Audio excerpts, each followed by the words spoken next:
ekitiibwa omulamuzi tusaba otuwuliriza olunaku lwolwaleero twakwatibwa nga tulangibwa ebyobufuzi twakwatibwa wakati mu bbugumuli ebyobufuzi ebyali bitambula tusibiddwa emyaka 2 nga tulondaabona olw'ebyobufuzi ebyazanyibwa bwekubanga okuwagiraho nali Kyagulanyi musango bwannaggobera mu ggwanga tukoyo tuzunzawo tutwalawo tuzza tusaba batusalire tukole obusibe bwe tumanyi nti twasibwa olw'okubeera nga twawagibwa omuntu eyeesimba ku Nakyemalira Museveni ne banne ensonga gye tulwanirira yankyukakyuka yansi yakwonoona tukoye tuli mu kubonaabona tutulugunyizibwa twawagira nga tuvunaana ebyobufuzi twawagirawo nali Kyagulanyi nsinziira ne wano nesaba ne kabaka waffe owa Buganda aveeyo obutereevu ku nsonga zaffe tuli baana ba Buganda era tuli mu kulwana kulaba nga tuza Obuganda ku ntikko baveeyo ku nsonga zaffe fe abaana ba Buganda tuli mu kuvundira mu kukomera nensaba ne jjajja w'obusiraamu Mulangira Kasimu Nakibinge aveeyo batulanga kubeera nga tuli basiraamu gavumenti eno etulugunya abantu abasiraamu mu ggwanga kabaka wa Buganda tusabe Katikkiro Charles Peter Mayiga buli omufaayo buli munnayuganda alikyali yonna faayo twatulangibwa byabufuzi ebitulangibwa byabufuzi twagala tuyimbula mu kukomera okubanga okuwagira Kyagulanyi musango gwa Nnaggomala batusoboomanye tuzibu obuzibu tukoye okutwala omutwisa tukoye twagala batusalire obuzibu obumanyikiddwa tumanye tukola kaffe nze babita saanya nti balayi mujja kunzitabusi sigenda kuva kukolama bwatukatuka batuyimbule twagala tuyimbulwe twagala bweganya tia Museveni tamuyanzume tuyimbule tuyimbule tuyimbule tuyimbule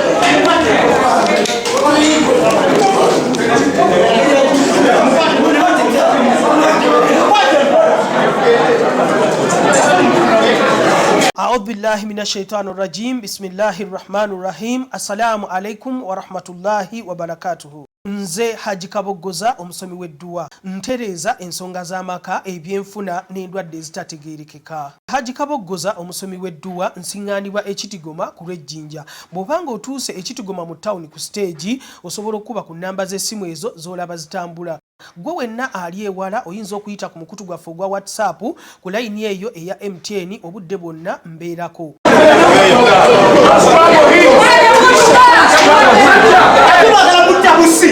Don't strangle him. Be professional.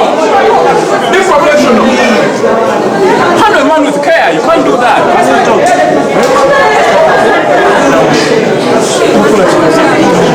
Excuse me. Please don't do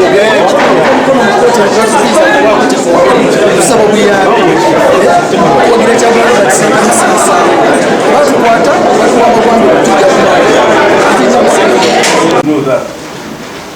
First finish one instead of even adding others. So, with that, Ssabasajja Jjaja and your colleagues, your case is adjourned 21st 2023 for further hearing.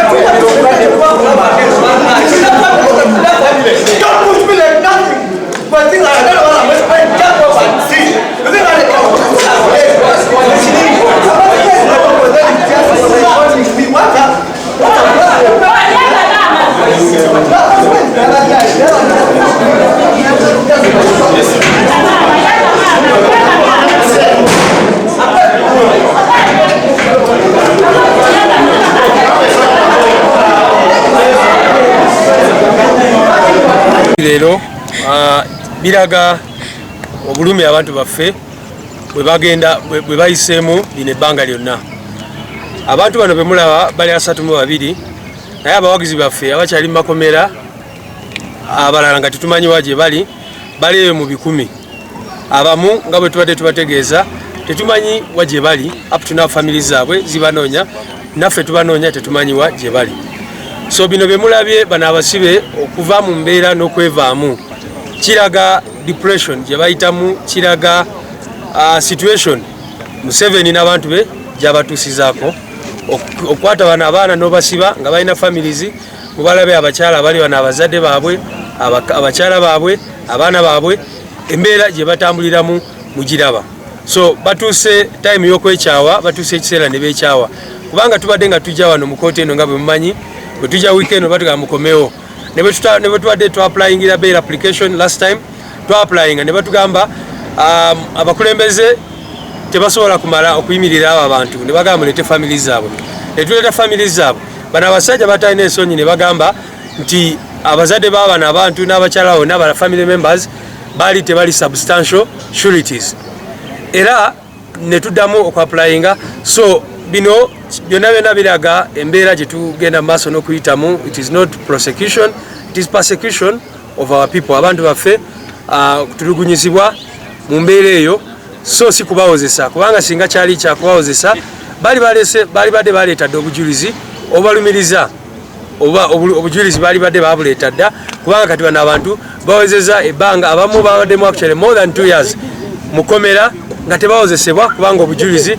tebuliyo. So tujja genda mu maaso n'okudimandinga nti abantu baffe bateebwe n'okutegeeza eggwanga nti processes nyingi nnyo ze tukoze ku bantu baffe bano abasibe. Twagenda mu constitutional court mujukira bulungi ne banubian we bali mukomera, twagenda mu constitutional court ne tugenda ne mu high court. Omulamuzi n'avaayo n'agamba nti baleete obujulizi nti babatulugunya, so nga bagenda mu kooti nga tewali muntu yenna babaleeta mu kooti ne baloyazi baabwe tebaliwo. Era gye mukimanyi bulungi nnyo nti Bobi Yang munaffe naye bamuleese mu kooti eno yennyini ne bamuteekako ekisango nga baloya baffe tebategedde, baloya be tebategedde. Kakati eyo embeera gye tutambuliramu eno tosobola giyita kooti, naye kyakulwanyisa ekirala mwami Museveni kyakozesa okutuntuza abamuvuganya. Tubadde mu kooti twazze wano nga oludda oluvunaana lwataddewo omusango guno nga terutugambye natugamba nga bagamba nti balina omujulizi gwe bagenda okujja baleete. Twakitegeddeeko ne tujja tubeerewo era bwe batuuse mu kooti ate ne bagamba mbu bo bennyini abataddewo omusango nga tebatugambye nako aye ne bagamba mbu looya ali mu musango taliiwo, omusango basaba gwongereyo. Ne tukiwakanya ekyo lwa nsonga bbiri. Ekisooka tugamba nti ekigendererwa kyabadde kyakulaba nga bakukusa obaoliawo singa tetubaddewo bandireese omujulizi ne bagenda mu maaso n'emisango gituwoza nti mitweteke. Ekyokubiri tulina ensala ya kooti etaputa ssemateeka nga yagaana kooti zino ez'abajaasi okuddamu okuwuliriza emisango egirimu abantu abatali bajaasi, era kooti nebalagira nti emisango gino gyonna egiri eno bagitwale mu kooti ziri eza bulijjo era nti tebalina buyinza kugenda mu maaso nakuwuliza misango gino. Ensala eyo yafulumye mwezi gumu emabega mu Desemba era tewaliwo kiragiro kigiyimiriza era netukibagamba nti kooti eri mu bukyamu okugenda mu maaso okuwuliza ensonga zino. Beekwasizza mbu baajulira naye ate nga tewali kibatadde ku mmeeza okulaga nti no baajulira oba baagiyimiriza. N'olwekyo ffe tukyagenda mu maaso nga tulowooza nti ekigendererwa kyabadde kyakulaba nga tetubeerawo baleete omujulizi. Bwe tubaddewo ne bagamba tewali muntu bwe bagufixinze. Twali wano last week ne batugamba tebalina date, ku lwokutaano ne bagufixinga. N'ekyo ekigendererwa kyabadde kyakulaba nga bakukusa ate era ffe kitulowooza nti okugenda mu maaso okuwuliriza abantu abatali bakwata mmundu mu kooti zino kimenya amateeka era kivoola ssemateeka nga kooti etaputa ssemateeka bweyogedde. Kati mugenda kuzaako kikanso, mugenda kugenda mwekubira enduulu mu kooti ekimu ku bye tubadde tusabye nti tukiteekeyo okusaba mu kooti etaputa ssemateeka oba okugenda mu maaso tekumenya biragiro bya kooti era tekumenya ssemateeka. Bo bagambye mbu balina ensala gye batandulazeeko bagambye bagenda gituwaako naye olwokuba tumanyi nti teriiyo tumanyi tebagenda gituwa. N'olwekyo tulinze tulabe naye nga options zonna weeziri obunooza okugenda mu kooti etaputa ssemateeka okulaba nga abagenda mu maaso nga batyoboola ssemateeka bakwatibwa kibayita contempt of court okuyisa olugayo mu kooti. Abasibe bali mu mbeera ya kikanso, tuwulidde balaajana simaba batulugunya. Tebali mu mbeera nnungi naye ate ne bwe bandibadde nga babayisanga ng'abali mu hoteeri tuyinza kubeera mu busibe okumala emyaka ekisukka ebiri n'olowooza nti noli mu mbeera nnungi naye nga n'embeera ey'obulamu tebali bulungi. Abo abamu balwaliddeyo naye tukimanyi nti n'abali wabweru abafamire zaabwe bali mu mbeera mbi. N'olwekyo tewali n'omu ali mu mbeera nnungi. Abasibe abali munda n'abali wabweru bonna tewali ali mu mbeera nnungi. Briefly in English, what has transpired in court? We were in court this morning. We got information. So bamuvunanye mu kawairo 137 akateeka lya UPDF nga kagamba nti nno okusaasanya amawulire ag'obulimba naye nga ebiragiro bya kooti yokoyoka erina okutaputa ssemateeka ye constitutional court yagamba nti general court marshal nga unit ya UPDF ku discipline nga bajasi so omuntu atali mujasi talina vunanyizibwa otherwise nammwe bajja baleeta mu court martial nti olwokuba ofirinze story bubi oba oyambadde papo ngerabika ya anti kanzi empala nayo nga yabuntu nnyo bagenda kuwulira abasajja boogera oluvannyuma bongereyo ate nga n'okubongerayo kimanyi mujja kujja era nga muli mu kalompolo kati ate nga etteeka already ekooti teri mu mateeka ekisookera ddala ekyokubiri baali badde babawa bbeera kuba kati bano bagenda mu maaso tunoonya omujulizi tetunalaba omujulizi yasembayo yali mwezi gwa kutaano omwaka oguwedde tunoonya mujulizi naye nga abantu mubasibye obulamu bwabwe butambula ebintu byabwe bigootaana naye nga tewali bajulizi temulina bajulizi kakati simanyi lwaki bw'obanga ogenda kutwala obudde bwo okuwozesa omusango prosecution ng'ekyayagala okutwala obudde bwonna bweyagala lwaki tebabawa bbeeri ne babawozesa nga bava bweru awo nno nogaa ti kale tuzze batuwozeseza tuzzeeyo naye okusiba abantu emyaka gino gyonna yonsonga lwaki olaba nti abantu bekyayi because bw'obeera mu kkomera nowulira nti waliyo ekkooti kwegamba ojja olina essuubi nti akati ngenze mu kooti osanga naawulirwa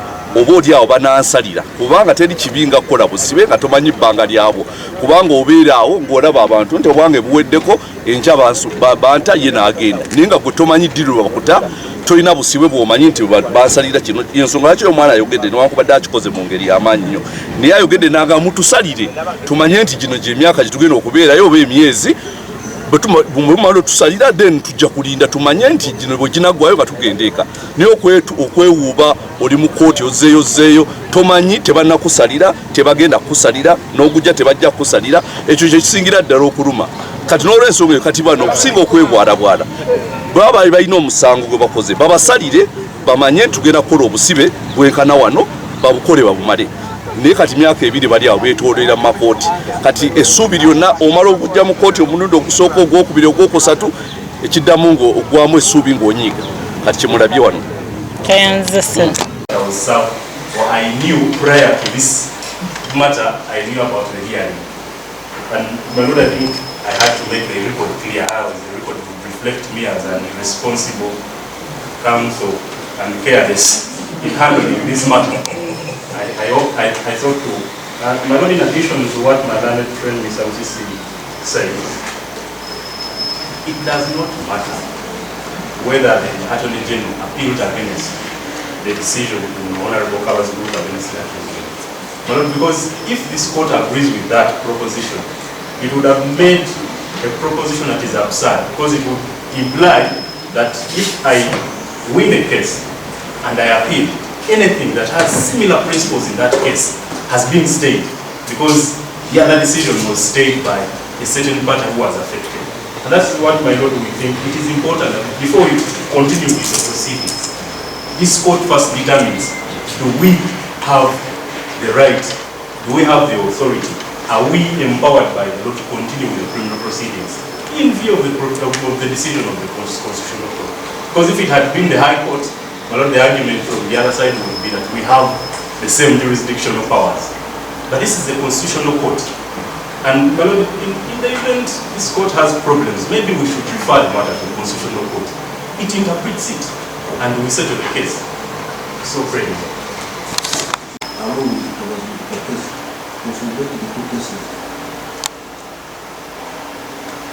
So any decision that will come from Supreme Court, I think we shall go by that. But there is an allusion that has been really rapid. There's an allegation that allusion. So we are waiting for that response from the Attorney General Office to our Chief Minister services, and maybe next time that's when we can give you an answer. Otherwise, we are continuing with the case.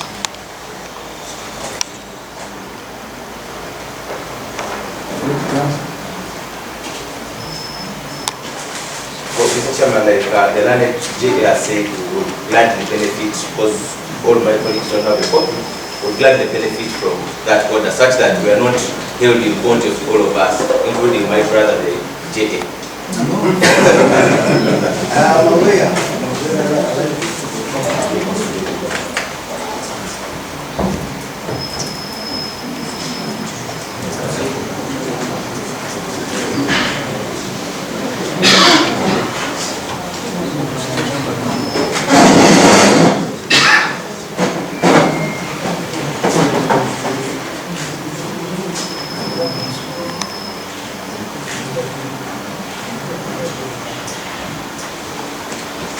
Chairman, it seems there's, I don't, apparently there's an issue that they want to put across, I don't know which. I think as you are lawyer, you are talking about that issue. We want to add circus on what we normally do here. If they are communicating,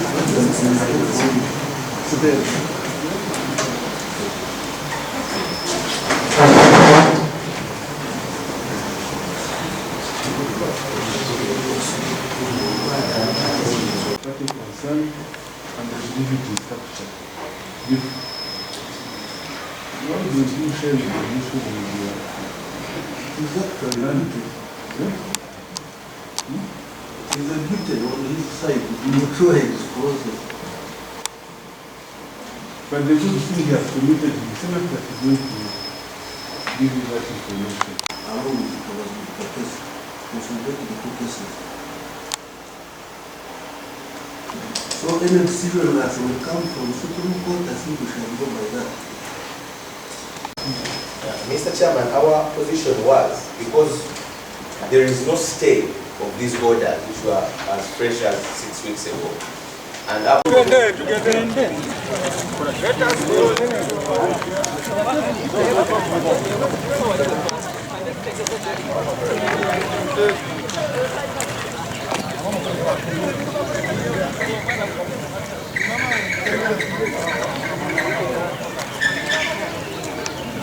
Singa badde omuntu kabiremu badde babisimuuzaamu.